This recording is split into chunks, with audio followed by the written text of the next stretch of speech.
जब से south America Paraguay में लैंड किए थे उस दिन से ही हम लोग घर देखना जो शुरू किए, अभी तक देख रहे थे। विद इन 1 आवर ही हम लोग निकल गए थे घर देखने के लिए। तो बस एक घर और देखने के लिए गए जो कि 10th फ्लोर पर था और बिल्डिंग ए है। तो चलिए आप लोगों को इसके अंदर का टूर करवाते हैं कि ये घर कैसा है। तो यहाँ पर हमने आसपास का एरिया थोड़ा देखा ध्यान से कि कैसा एरिया है। तो एरिया बिल्कुल गांव जैसा था, मुझे बिल्कुल ही पसंद नहीं आया। तो मुझे मतलब ठीक है, जो लोग शांति से रहना चाहते हैं लेकिन फिर भी थोड़ा सा तो कुछ चहल पहल हो, लेकिन मैंने देखा बिल्कुल एकदम शांत है जगह। कैसे इंसान रहेगा, आदमी तो दिखना चाहिए। तो बस दिमाग में 6-5 चल रहा था। फिर मैंने सोचा चलो घर देखते हैं कि क्या है कैसा है। तो हम लोग घर के अंदर गए। ये वहाँ से व्यू था, रिवर साइड व्यू, जो कि ये यहाँ का एक रिवर है। तो रिवर के आसपास में ही ये बिल्डिंग थी। हम लोग जब घर के अंदर गए तो बहुत अच्छा लगा देखकर। घर काफ़ी बड़ा था, काफ़ी सुंदर था। और इसी घर की मैं बात बोल रही थी कि 2 घर जो हमने देखा था काफ़ी एक्स्ट्रा ऑर्डिनरी बड़ा था। ये सेकंड लार्जेस्ट या फर्स्ट बोल लें जो भी कर लें, तो दोनों में थोड़ा सा कहीं 19-20 का होगा अंतर बड़ा साइज में। तो ये घर काफ़ी सुंदर था, अंदर से इंटीरियर भी लग रहा था थोड़ा अच्छा, लग्जरियस वाइब थोड़ा आ रहा था देखकर। तो हमें लगा कि हाँ यार थोड़ा ठीक ठाक है। बट वही हुआ कि हम लोग को जो घर अंदर से पसंद पड़ रहा था उसका एरिया हमें नहीं अच्छा लगता था, या बिल्डिंग में कुछ न कुछ प्रॉब्लम है, कहीं जिम नहीं है तो कहीं स्विमिंग पूल नहीं है। और हम सोच रहे थे कि सब कुछ हमें मिले, मतलब जहाँ पर हम फ्लैट लें वो घर भी बड़ा हो और फैसिलिटीज़ भी सारी हो, जिम सब कुछ, जो आसपास में दुकान भी हो। तो इसका तो सबसे पहला माइनस पॉइंट यही हो गया कि बिल्कुल शांत एरिया था। आसपास में दुकान भी पता नहीं कितने दूर पर जाके था, मुझे नहीं पता, हमने कुछ ज़्यादा पूछा ही नहीं। बट हमें आसपास में कोई मकान नहीं, मतलब मकान नहीं, कोई भी दुकान नहीं दिखा। और इसका देखिए बालकोनी है ये, और व्यू भी काफ़ी अच्छा था, रिवर साइड का व्यू था। ये रिवर साइड के आसपास में ही घर पड़ रहा था और अंदर इंटीरियर काफ़ी अच्छा किया हुआ था। और ये घर जब मैं देख रही थी और ये एजेंट ही हमें सारा घर दिखा रहा था एक एक करके। और उस दिन इतना ज़्यादा गर्मी थी गाइज कि हम घर देख देख के ना सच में एकदम कहता ना लाल पीला हो गए थे। और यहाँ पर जैसे जैसे हम देख रहे थे तो मेन इसका जो था हॉल ही ज़्यादा अच्छा था। जैसे जैसे हम अंदर जाते गए हमें मतलब थोड़ा सा पुराना वाइब आता गया, पुराना वाइब आता गया। आप यहीं से शुरू कर सकते हैं कि बाथरूम भी देखिए कितना पुराना लग रहा है। किचन में गए तो किचन में जो साउथ अमेरिकन वाइब पूरा आया एकदम, कि जैसे सल्वाडोर ये सब जगह के किचन होता है, घर होता है, तो उस तरीके का हम किचन का करा रखा था सारा कुछ, कलर वगैरह। और हमारे लिए तो ये चेंज करेंगे नहीं, नया कलर डालेंगे नहीं, तो इसलिए हमें लगा कि नहीं बेकार सा है। और इस घर में एक और सिस्टम था कि गैस वाला सिस्टम था चूल्हे का, और हमें गैस वाला चूल्हा नहीं चाहिए था, हमें इलेक्ट्रॉनिक जो होता है हॉट प्लेट वो हमें चाहिए था। तो ये भी माइनस पॉइंट हो गया। फिर इधर हम आए लॉन्ड्री रूम में, जो कि साउथ अमेरिका का हमेशा हर घर में आपको ये दिखेगा, लॉन्ड्री रूम अलग से, सर्वेंट रूम अलग से। तो ये है सर्वेंट रूम, उसी के साथ लॉन्ड्री रूम। सर्वेंट के लिए अलग से बाथरूम वगैरह दिया जाता है अटैच, जो कि इसमें भी था। यहाँ थोड़ा सा पुराना सब चीज़ एकदम जंग लगा हुआ चीज़ मतलब लग रहा था।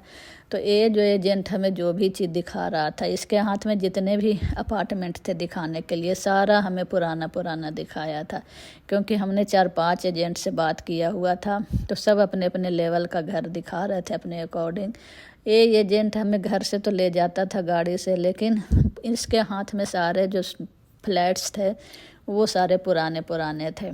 तो ये चीज़ मैं थोड़ा सा ऐड कर रही हूँ।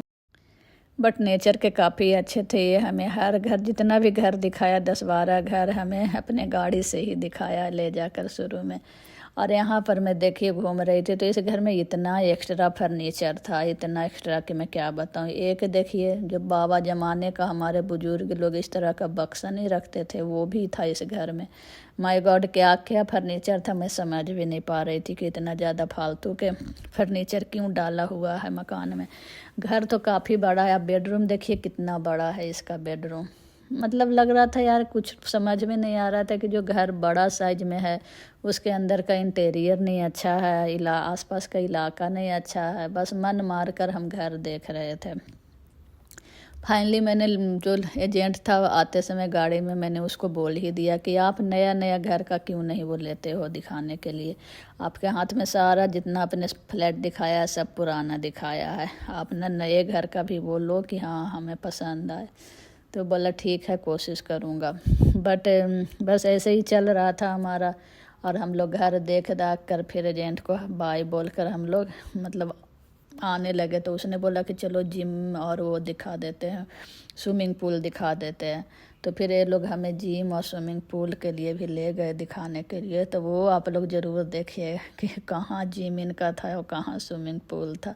स्विमिंग पूल तो काफ़ी सुंदर था, एकदम गोल राउंड में था, काफ़ी अच्छा था, बट ओनली शो के लिए था।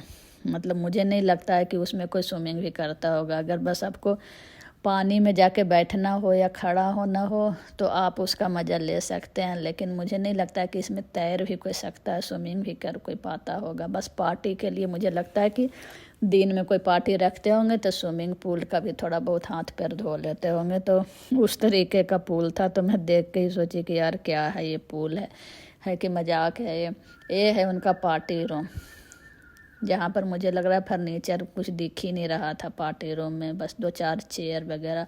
लेकिन हाँ स्पेसियस था, इसके छत वत काफ़ी मतलब था खुला हुआ। लेकिन वही है, बिल्डिंग खाली आगे से देखने में अच्छा लग रहा था, बाकी पुराना। फिर इसने बोला कि चलो हम शॉर्टकट रास्ता से चलते हैं बाहर, और ये हमें शॉर्टकट रास्ता से बाहर लेके जा रहा था। जैसे जैसे शॉर्टकट रास्ता में हमें लेके जा रहा था हमारा दिमाग और भी घूमता जा रहा था कि कौन सा ये गुफा से लेके जा रहा है हमें। सारा चीज़ में जंग लगा हुआ, दीवार में जो होता ना पेंट वगैरह सब उखड़ रहा था, बहुत अजीब सा एकदम। ये इनका जिम में 1 या 2 मशीन, वो भी टूटा फूटा मशीन। मुझे समझ में नहीं आ रहा था कि ये एजेंट हमें क्या सोच कर मकान दिखाने के लिए लेके गया था। आप दिखाने के लिए ये सोच कर ज़रूर लेके गया होगा कि बड़ा साइज हम खोज रहे थे मकान, क्योंकि हमने सारे एजेंट को बोल रखा था कि हमें बड़ा घर चाहिए। तो उसमें से ये एजेंट जो बड़ा बड़ा घर था वो हमें दिखा रहा था, लेकिन ये नहीं सोच रहा था बड़ा घर के अलावा भी हमें और भी चीज़ बिल्डिंग में देखना होता है। तो ये देखिए क्या है इस बिल्डिंग का पूरा मतलब डैमेज। जिस रास्ते से हमें जिम का रास्ता है, गुफा मतलब ये अंडरग्राउंड वाला है, थोड़ा नीचे का फ्लोर है, तो वहाँ से हमें लेके जा रहा था। और मैं देख देख के हंस भी रही थी और वीडियो भी बनाते जा रही थी साथ ही साथ। तो यहाँ पर मुझे इतना हंसी भी आ रही थी, थोड़ा सा ये भी हो रहा था कि यार कैसा कैसा मकान है लोगों का। देखो इतना बड़ा बड़ा मकान, इतना इंटीरियर करा के रखा हुआ है, फिर भी कोई रेंट पे लेने के लिए राजी नहीं है। आई होप आप लोगों को ये ब्लॉग अच्छा लगा। और इस मकान को देखने के बाद मैं एक ही चीज़ सीखी हूँ कि फालतू में फ्लैट लेके नहीं छोड़ना चाहिए, क्योंकि कई बार हम लोग घर देखने के लिए जाते हैं गाइस, तो हमें उस घर में सब कुछ चाहिए होता है। और हम लोग अगर मकान देखकर इस तरीके से नहीं लेते हैं तो सोचिए जिनका फ्लैट रहता होगा वो तो ऐसे ही फालतू में पैसे व्यर्थ होते होंगे। तो मुझे लगता है कि जब इंसान को रहना हो ना तभी आप खुद के लिए फ्लैट लें, अदरवाइज मुझे लगता है मनी वेस्ट ही है। क्योंकि जो लोग भी मकान लेने जाते हैं वहाँ पर वो नया देखते हैं, इलाका देखते हैं, सब कुछ देखते हैं। आई होप आप लोगों को ये वीडियो अच्छा लगा। मिलूंगी फिर नेक्स्ट ब्लॉग में, तब तक के लिए bye bye, take care, see you guys.